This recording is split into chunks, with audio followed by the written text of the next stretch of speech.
Assalamualaikum warahmatullahi wabarakatuh. Salam sejahtera bagi kita semua. Shalom, Om Swastiastu, Namo Buddhaya, salam kebajikan. Kepada yang terhormat, Ibu Bernardine Dwi, MMM, selaku dosen pengampu mata kuliah Manajemen Pemasaran Internasional, dan yang kami kasihi teman-teman sekalian. Pada video ini, kelompok kami akan mempresentasikan mengenai materi peluang pemasaran Belanda dan Indonesia.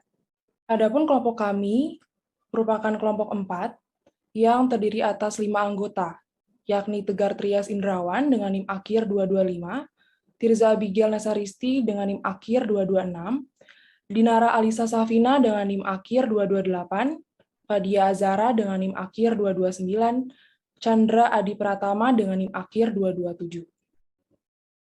Bagian pertama, pendahuluan. Globalisasi telah menyebabkan berkembangnya kegiatan bisnis internasional. Bisnis internasional merupakan seluruh transaksi bisnis oleh swasta dan pemerintah yang melibatkan 2 atau lebih negara. Belanda merupakan salah satu negara yang memiliki keterkaitan bisnis dengan negara Indonesia. Hubungan kedua negara telah mencapai tingkat kemitraan menyeluruh atau comprehensive partnership dengan cakupan kerjasama yang luas. Dalam acara Forum Bisnis Indonesia-Belanda pada 10 Maret 2020, kedua negara sepakat untuk memperdalam dan mempererat hubungan bilateral dalam bidang ekonomi. Namun, tidak hanya bidang ekonomi, kesepakatan kemitraan antara Belanda-Indonesia sudah ada sejak 2013, yakni perdagangan dan investasi, infrastruktur dan logistik, pengelolaan sumber daya air, ketahanan pangan, pendidikan, pariwisata, kesehatan, industri, energi, ilmu pengetahuan dan teknologi, serta kerjasama trilateral dalam konteks pembangunan bersama dengan negara lain. Adapun beberapa poin yang akan kami bahas dalam materi ini, yaitu apakah Belanda memiliki peluang pasar di Indonesia, apakah Indonesia memiliki peluang pasar di Belanda, bagaimana tentang kebijakan atau peraturan atau perjanjian peluang berbisnis di Belanda, dan bagaimana Indonesia bisa bersepakat bekerja sama dengan Belanda. Harapan kami, melalui materi ini, kiranya kita beroleh wawasan mengenai hubungan bilateral antar negara Belanda dengan Indonesia, serta peraturan yang diberlakukan. Oke, baik. Selanjutnya ada tinjauan pustaka. Bisa di next. Nah, lalu poin pertama di sini ada gross national income. Indikator ini memberikan nilai per kapita untuk pendapatan nasional bruto. GNI adalah jumlah nilai tambah oleh semua produsen penduduk ditambah pajak produk atau dikurangi subsidi, yang tidak termasuk dalam penilaian output ditambah penerimaan bersih dari pendapatan utama atau kompensasi karyawan dan pendapatan properti dari luar negeri. Next. Selanjutnya ada property right. Indeks hak milik mengukur sejauh mana undang-undang suatu negara melindungi hak milik pribadi dan menilai juga kemungkinan bahwa properti pribadi akan diambil alih dan menganalisis independensi, peradilan, keberadaan korupsi dan korupsi di dalam peradilan dan kemampuan individu dan bisnis untuk menegakkan kontrak. Next. Lalu di sini ada freedom from corruption. Penyelenggara negara yang bersih adalah penyelenggara negara yang menaati asas-asas umum, penyelenggaraan negara dan bebas dari praktek korupsi, kolusi, dan nepotisme, serta pembuatan tercela lainnya. Korupsi adalah tingkah laku yang menguntungkan kepentingan diri sendiri dengan merugikan orang lain oleh para pejabat pemerintah yang langsung melanggar batas-batas hukum atas tingkah laku tersebut. Selanjutnya, ada government spending, yaitu pengeluaran pemerintah, yaitu merujuk pada belanja barang dan jasa oleh pemerintah. Contohnya adalah pembelian barang untuk operasional dan investasi untuk barang publik. Selain itu, beberapa pengeluaran tanpa melibatkan pertukaran barang dan jasa, yakni pembayaran transfer. Selanjutnya ada monetary freedom. Kebebasan moneter meliputi langkah yang dilaksanakan untuk mengubah penawaran uang dalam perekonomian atau mengubah suku bunga, dengan maksud untuk mempengaruhi pengeluaran agregat. Apabila terjadi permasalahan berupa tingginya tingkat pengangguran di Indonesia, maka pengeluaran agregat perlu ditambah untuk mengurangi pengangguran tersebut. Next. Selanjutnya ada business freedom atau kebebasan bisnis. Kebebasan bisnis merupakan indikator keseluruhan efisiensi regulasi pemerintah tentang bisnis. Skor kuantitatif diperoleh dari serangkaian pengukuran kesulitan memulai, mengoperasikan, dan menutup bisnis. Skor kebebasan bisnis untuk setiap negara adalah angka antara 0 hingga 100. Dengan 100 sama dengan lingkungan bisnis yang paling bebas. Next. Selanjutnya ada financial freedom, yaitu kebebasan berfinansial. Salah satu cara efektif untuk mencapai financial freedom adalah dengan berinvestasi. Investasi adalah suatu tindakan mengambil keputusan untuk mengalokasikan sejumlah dana yang dimiliki pada suatu instrumen investasi dengan harapan agar memperoleh keuntungan di masa yang akan mendatang. Beberapa penyebab seseorang tidak bisa mencapai kesehatan keuangan dikarenakan pengeluaran yang tinggi, tetapi pendapatan yang lebih kecil. Next. Berikutnya ada saluran pemasaran global. Tujuan dari saluran pemasaran global yang pertama ada flash utility atau produk dekat konsumen. Yang kedua ada time utility atau produk ada kapanpun. Yang ketiga ada form utility, produk dalam keadaan baik dan siap digunakan. Dan yang keempat ada information utility atau ketersediaan jawaban atas pertanyaan dan komunikasi terkait keunggulan produk. Next. Saluran distribusi, business to consumer, B2C, menghubungkan perusahaan dengan konsumen langsung. Sifatnya langsung ke konsumen dan tidak langsung. Yang kedua ada business to business atau B2B, menyalurkan produk ke perusahaan atau manufaktur lain sebagai input proses produksi berikutnya. Next.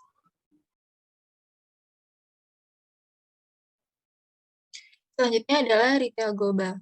Retail terjadi ketika bisnis menjual produk atau layanan kepada konsumen perorangan untuk digunakan sendiri dalam cakupan internasional.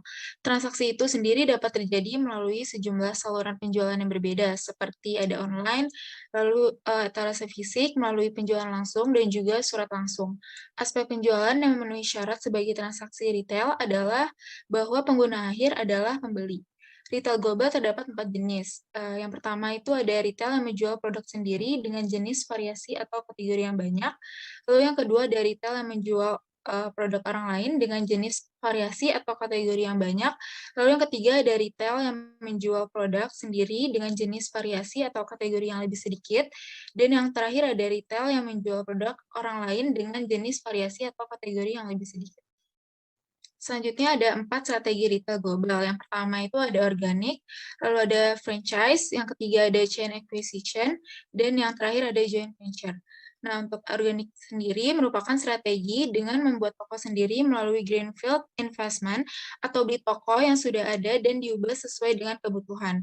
Strategi ini dilakukan karena adanya kesamaan secara kultur dan entry-nya yang mudah. Lalu yang kedua ada franchise. Strategi ini dilakukan dengan memberikan otoritas kepada franchise untuk menjalankan bisnis milik franchiser. Strategi ini dilakukan karena adanya perbedaan secara kultur dan entry-nya yang mudah. Lalu yang ketiga ada chain acquisition. Chain acquisition ini merupakan strategi yang dilakukan dengan membeli perusahaan di pasar yang dituju. Strategi ini dilakukan karena adanya kesamaan secara kultur dan entry-nya yang susah.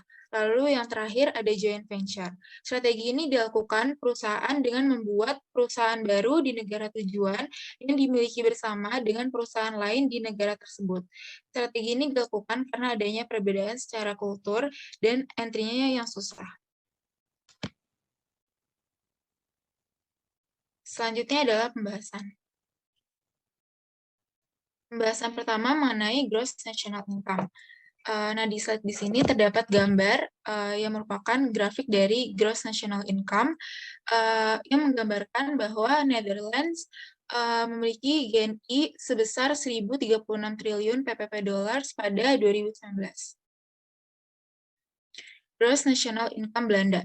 Antara tahun 1971 dan 2020, pendapatan nasional bruto Belanda tumbuh secara substansial dari 72.145 juta menjadi 786.181 juta LCU, naik pada tingkat tahunan yang meningkat mencapai maksimum 15,45% pada tahun 1973 dan kemudian menurun menjadi minus 3,71% pada tahun 2020.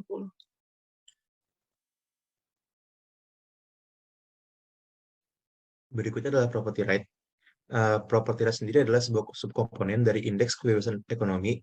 Indeks hak milik mengukur sejauh mana undang-undang suatu negara melindungi hak milik pribadi dan sejauh mana pemerintahnya menegakkan hukum tersebut. Semakin tinggi skornya, maka akan lebih baik. Indeks tersebut juga menilai kemungkinan bahwa properti pribadi akan diambil alih dan menganalisis independensi peradilan, keberadaan korupsi di dalam peradilan, dan juga kemampuan individu dan bisnis untuk menegakkan kontrak. Jika kita lihat di tabel ini, Belanda sendiri menduduki peringkat keempat dengan skor yang cukup tinggi, yaitu 87, yang dimana skor Belanda sangat baik. Next slide, please.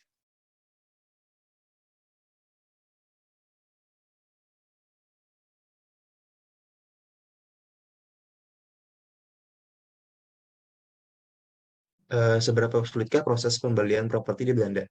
Dalam proses pembelian properti di Belanda, tidak ada batasan kepemilikan asing atas properti. Proses pembelian rumah di Belanda melibatkan kesepakatan harga antara penjual dan pembeli dan difasilitasi oleh agen atau maklar dan penandatangan kontrak sementara atau kontrak forwarding yang akan mencakup semua aspek penjualan dan perlindungan yang terlibat. Next slide.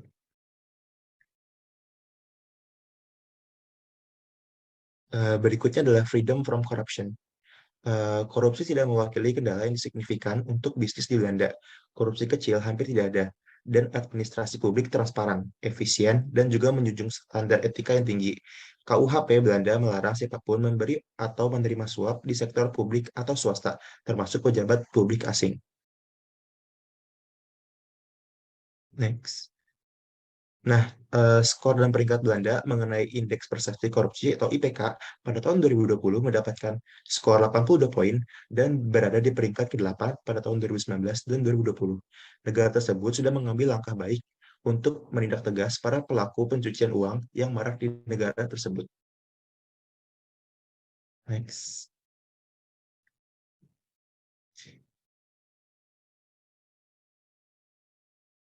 Pengeluaran pemerintah mencerminkan kebijakan pemerintah. Apabila pemerintah telah menetapkan suatu kebijakan untuk membeli barang dan jasa, pengeluaran pemerintah mencerminkan biaya yang harus dikeluarkan oleh pemerintah untuk melaksanakan kebijakan tersebut. Belanja pemerintah di Belanda meningkat menjadi 49 juta euro pada kuartal keempat tahun 2021 dari 49 juta euro pada kuartal ketiga tahun 2001. Untuk indikator itu disediakan data untuk Belanda dari tahun 1969 hingga 2020. Nilai rata-rata Belanda selama periode tersebut adalah 22,62% dengan minimum 17,9% pada tahun 1969 dan maksimal 26% pada tahun 2010. Nilai akhir dari tahun 2020 adalah 25,95%.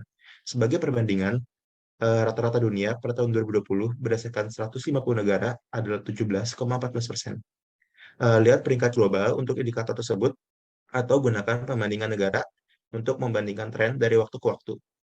Pengeluaran konsumsi akhir pemerintah umum mencakup semua pengeluaran pemerintah saat ini untuk pembelian barang dan jasa, termasuk kompensasi pegawai. Ini juga mencakup sebagian besar pengeluaran untuk pertahanan dan keamanan nasional, tetapi tidak termasuk pengeluaran militer pemerintah yang merupakan bagian dari pembentukan modal pemerintah.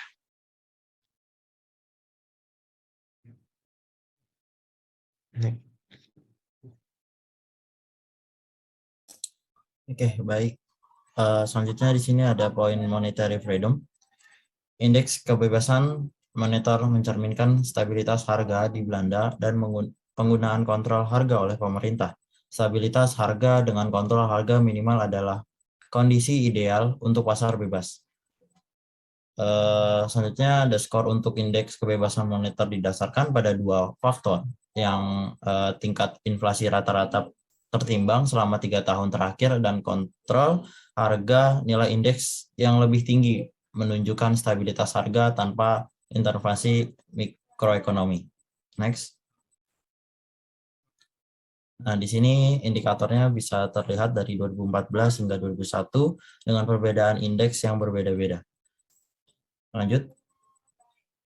Oke, dalam indeks kebebasan moneter yang tadi bisa dilihat, nilai rata-rata Belanda selama periode 1996 hingga 2022 adalah 83,51 poin dengan minimum 79,8 poin pada tahun 2015 dan maksimal 87,5 poin di tahun 2018. Nilai terakhir dari tahun 2022 adalah 82,1 poin. Sebagai perbandingan, rata-rata dunia pada tahun 2022 berdasarkan 175 negara adalah 74,32 poin. Pada saat ini Belanda berada di peringkat 40 dalam indeks kebebasan moneter.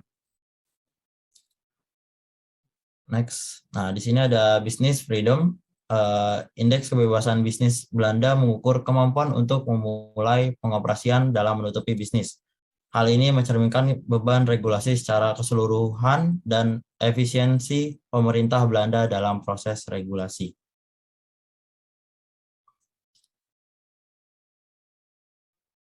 Dalam indeks kebebasan bisnis, nilai rata-rata Belanda selama periode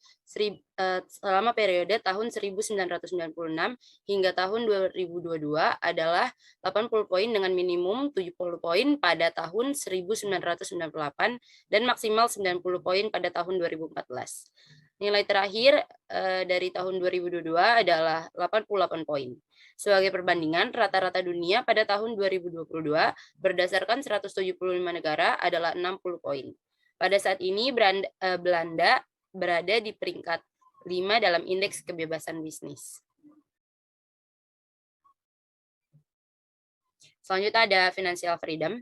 Indeks kebebasan finansial Belanda mengukur efisiensi sistem perbankan dan intervensi pemerintah ke dalam sistem keuangan. Skor yang lebih tinggi berarti institusi perbankan yang lebih efisien dan intervensi pemerintah yang lebih sedikit. Next. Dalam indeks kebebasan finansial, nilai rata-rata Belanda selama periode tahun 1996 hingga 2022 adalah 85 poin dengan minimum poin 80 poin pada tahun 2007 dan maksimal 90 poin pada tahun 1996. Nilai terakhir dari tahun 2022 adalah 80 poin. Sebagai perbandingan, rata-rata dunia pada tahun 2022 berdasarkan 175 negara adalah 49 poin. Pada saat ini, Belanda berada di peringkat 9 dalam indeks kebebasan finansial. Selanjutnya ada peluang pemasaran Indonesia ke Belanda. Next.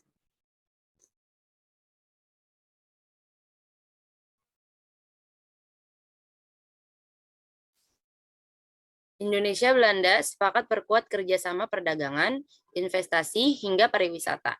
Yang pertama itu banyak perusahaan Belanda yang dari dulu telah memasarkan produk-produk Indonesia di Belanda. Contohnya ada rotan, berbagai bambu, dan rempah-rempah. Yang kedua, pada tahun 2018, Belanda adalah mitra dagang terbesar ke-15 dan investor terbesar ke-9 bagi Indonesia. Dan yang terakhir, Belanda merupakan negara tujuan ekspor terbesar ke-11 bagi Indonesia. Dengan komoditas utama yaitu minyak sawit, kopra, asam lemak monokarboksilat, asam monokarboksilat asilik tak jenuh, dan timah. Next. Dalam rangka membantu aspek pemasaran produk UKM di Eropa, maka penting adanya kerjasama antara pemerintah dan pihak swasta atau public-private partnership untuk mendirikan Uni Eropa Trading House, di mana terdiri atas kantor, warehouse, dan showroom yang dikelola oleh pihak swasta yang berpengalaman di bawah pengawasan Atasé Perdagangan Republik Indonesia dengan dukungan pembiayaan dari kementerian atau lembaga terkait dan BUMN. Selain itu, juga adanya pembentukan Indonesia Town atau Kampung Indonesia, serta pembentukan Sales Expert Produk UKM di Eropa, khususnya di Belanda. Selanjutnya, peluang bisnis Belanda di Indonesia. Hubungan kerjasama yang baik antar dua negara ini tercermin dari hadirnya perusahaan besar Belanda di Indonesia, seperti Unilever, Philips atau perusahaan elektronik, dan lain sebagainya. Salah satu brand milik negara Belanda yang sudah sukses memasuki pasar Indonesia yaitu perusahaan PT Philips, yang dimiliki oleh Gerald Philips dan Frederick Philips.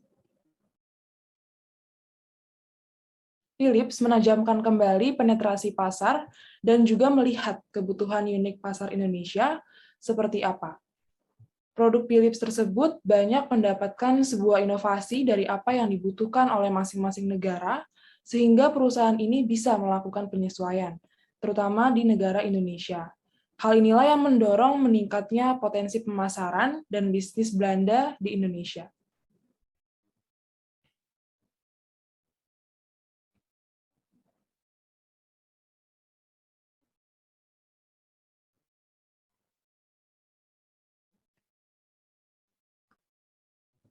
Berikut ini kami berikan dua bentuk contoh brand ataupun produk dari masing-masing negara, baik itu Belanda maupun Indonesia.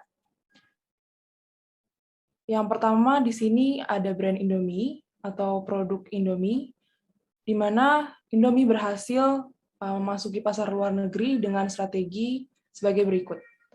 Yang pertama, membentuk Direktorat Ekspor dengan tugas fokus mengembangkan ekspor Indomie. Yang kedua, membentuk Regional Office di mana di masing-masing negara, bahkan juga membangun pabrik di negara tujuan ekspor. Ketiga, memasarkan melalui TKI, juga dibawa oleh para pelajar-pelajar Indonesia yang sedang belajar di luar negeri. Dan yang terakhir, menerapkan glokalisasi, yaitu dengan menerapkan rasa lokal pada produknya di negara tujuan pemasaran. Tujuannya tidak lain adalah agar konsumen dapat merasakan bahwa Indomie relevan dan sesuai dengan kebutuhan dan keinginan konsumen di negara tersebut, atau dalam hal ini di Belanda.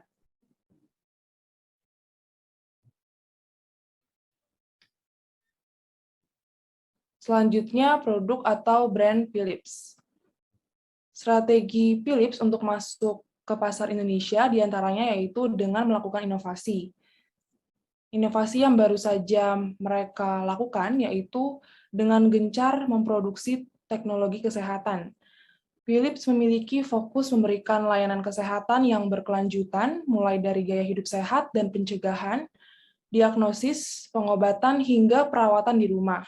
Semua produk Philips yang ada saat ini sudah berinovasi menjadi digital. Dalam bidang kesehatan, digitalisasi diharapkan dapat menolong dokter untuk mendiagnosa pasien secara akurat, sehingga dapat memberikan penanganan yang sesuai. Selanjutnya, Philips juga menunjukkan kepada masyarakat bahwa produk mereka memiliki teknologi yang modern dan berkualitas. Philips juga melakukan diferensiasi produk untuk memastikan bahwa produknya mempunyai keunggulan kompetitif dibanding dengan pesaingnya. Dan yang terakhir, menetapkan strategi harga skimming price, yaitu strategi penetapan harga yang dilakukan dengan cara menaikkan harga pada saat awal produk diluncurkan di pasar, dan perlahan-lahan menurunkannya sehingga seiring berjalannya waktu. Hal ini pantas dilakukan ketika Philips memasuki pasar baru. Untuk melakukan hal ini, tentunya Philips juga mempertimbangkan bahwa produknya benar-benar memiliki keunggulan di pasar.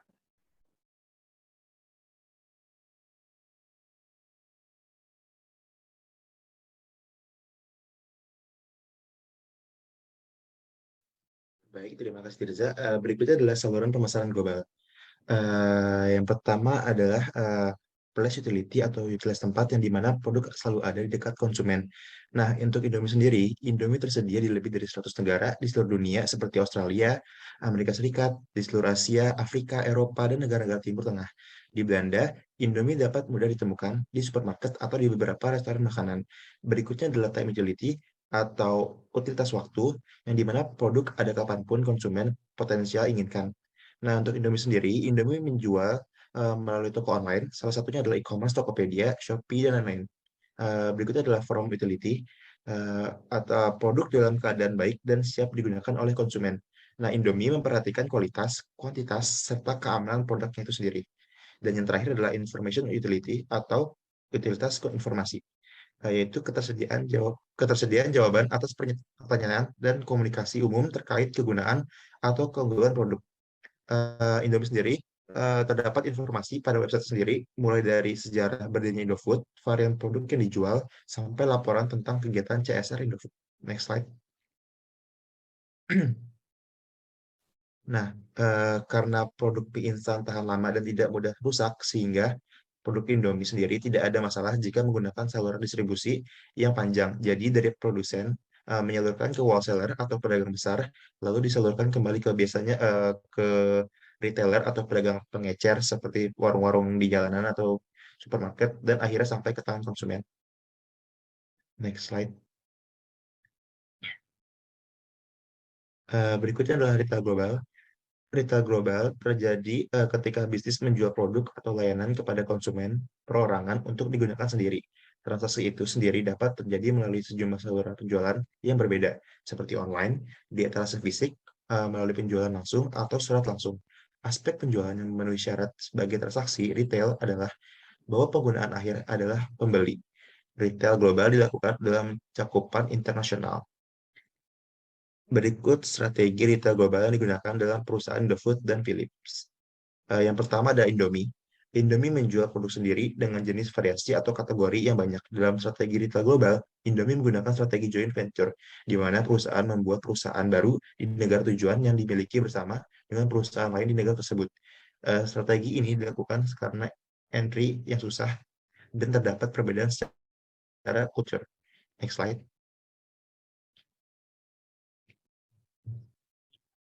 Berikutnya adalah Philips. Philips menjual produk sendiri dengan jenis variasi atau kategori yang banyak. Dalam strategi retail global, Philips menggunakan strategi joint venture, di mana Philips membuat perusahaan baru di Indonesia yang dimiliki bersama dengan perusahaan lain di negara tersebut. Strategi ini dilakukan karena entry yang terus susah dan terdapat perbedaan secara culture. Di Indonesia, Philips juga membuat banyak cabang perusahaan baru seperti di Medan, Makassar, dan kota lainnya. Vincent S. Kachan, atau sebagai General Manager Philips Healthcare Indonesia, menuturkan bahwa penambahan cabang ini sejalan dengan program Philips, yaitu Inovasi Philips untuk Indonesia yang lebih sehat, dengan bermitra dengan berbagai institusi kesehatan dan juga pihak lainnya. Next. Selanjutnya adalah penutup. Kesimpulan, terkait dalam bidang ekonomi, negara Indonesia dan Belanda memiliki hubungan yang cukup erat dan saling menguntungkan satu sama lain. Hubungan kerja sama kedua negara sangat intensif dan mencakup banyak bidang. Bukan hanya dalam bidang ekonomi, Belanda juga akan semakin membuka peluang kerjasama dengan Indonesia, terutama di sektor maritim, logistik, ketahanan pangan, dan juga pendidikan. Dengan memperoleh peluang yang begitu besar ini, sangatlah besar potensi pebisnis Indonesia maupun pebisnis Belanda untuk memasarkan produknya di antar kedua negara tersebut, bahkan menjalar ke negara-negara lainnya. Sekian dari presentasi kelompok kami, kurang lebihnya mohon maaf. Wassalamualaikum warahmatullahi wabarakatuh.